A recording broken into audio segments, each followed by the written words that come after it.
Jumuiya ya Madola imeipatia serikali ya Tanzania siku 30 kutatua swala la kushikiliwa kwa mwenyekiti wa chama kikuu cha upinzani nchini Tanzania Tundu Lissu kupitia njia za kisiasa au za kisheria. Kwa mujibu wa taarifa iliyotolewa na Jumuiya ya Madola, walisema kikao cha 73 cha kundi la mawaziri wa Jumuiya ya Madola, tamko la hitimisho. Kundi la mawaziri wa Jumuiya ya Madola lilifanya kikao chake cha 73 katika kikao maalum siku ya Ijumaa tarehe 10 Julai 2026. Kundi hilo lilimkaribisha Mheshimiwa Chris Ferry, waziri wa mambo ya nje na masuala ya Ulaya wa Malta, ambaye alikubali rasmi kuwa mwenyekiti mpya kwa nafasi ya Malta kama mwenyekiti wa kundi hilo. CMAG pia ilitoa shukrani za dhati kwa aliyekuwa mwenyekiti wake Dr. Ian Bock pamoja na serikali ya Malta kwa kujitolea kwao katika kulinda misingi ya Jumuiya ya Madola ambayo ni demokrasia, utawala bora, haki za binadamu, utawala wa sheria. Nchi zilizoshiriki katika kikao hicho ni Antigua na Barbuda, Botswana, Canada, Grenada, Malaysia, Mauritius, Samoa, Zambia. Kundi hilo la mawaziri wa Jumuiya ya Madola liliweka mkazo tena dhamira yake ya kulinda maadili ya kisiasa ya Jumuiya ya Madola yaliyoainishwa katika mkataba wa Jumuiya ya Madola, Commonwealth Charter. Aidha, ilieleza kuendelea kumuunga mkono katibu mkuu wa Jumuiya ya Madola katika juhudi zake za kutumia diplomasia na mazungumzo ili kulinda maadili hayo.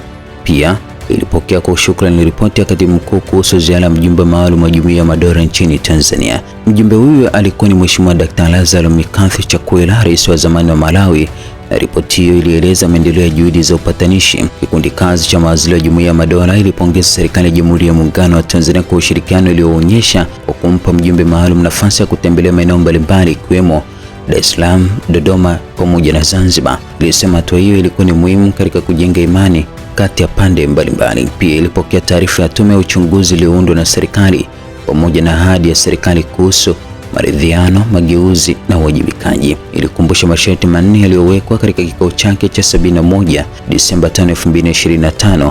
Ilieleza kuwa sharti moja limetekelezwa kikamilifu, sharti jingine limetekelezwa kwa sehemu na masharti mawili bado hayajatekelezwa. Pia ilieleza wasiwasi kwamba hali nchini Tanzania imeendelea kuwa mbaya tangu ziara ya mjumbe maalum.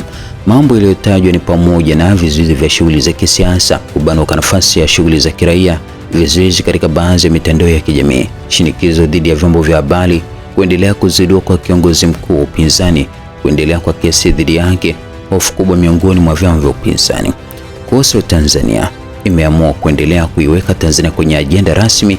Former Agenda pia imemtaka katibu mkuu kuendelea kushirikiana na serikali ya Tanzania ili kuhakikisha kunakuwa na maendeleo katika masuala matatu yaliyobakia.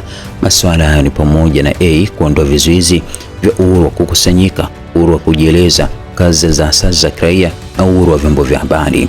Pia kufanyika kwa mkutano wa vyama vya siasa ili kukubaliana kuhusu mfumo wa pamoja wa kuelekea uchaguzi ujao, kutekeleza taratibu wazi za kisheria na kiutawala ili wawajibishe waliohusika na vurugu, walipa fidia waathirika pale wanapostahili. Pia ilipokea mapendekezo ya mjumbe maalum yenye muda maalum wa utekelezaji ndani ya siku 30 kutatua swala la kuzuiliwa kwa Tundu Lissu kupitia njia za kisiasa na za kiraia. Pia kuachiliwa huru watu wengine waliokamatwa kwa kutumia haki zao za msingi kwa njia za amani ndani ya siku 60, kurejesha matumizi kamili ya majukwaa ya kidijitali, kusitisha vitisho dhidi ya wanahabari, kusitisha vitisho dhidi ya watetezi wa uhuru wa kujieleza ndani ya siku 90, kuitisha mkutano wa jumuiya wa vyama vya siasa wenye usimamizi usioegemea upande wowote. Mkutano huo uzungumzie mageuzi ya mfumo wa uchaguzi, ushindani wa kisiasa, wafungwa na mahabusu wa kisiasa na uwajibikaji. Kuanza mara moja uchunguzi huru wa jinai uliopendekezwa na tume ya uchunguzi. Uchunguzi huo ujumuishe pia fidia kwa waathirika, vigezo wanaostahili kulipwa, vyanzo vya fedha na ratiba ya utekelezaji. Imekubaliana kukutana tena katika kikao chake mwezi Septemba 2026 na imeitaka Tanzania kuwasilisha taarifa ya maendeleo kabla ya kikao hicho.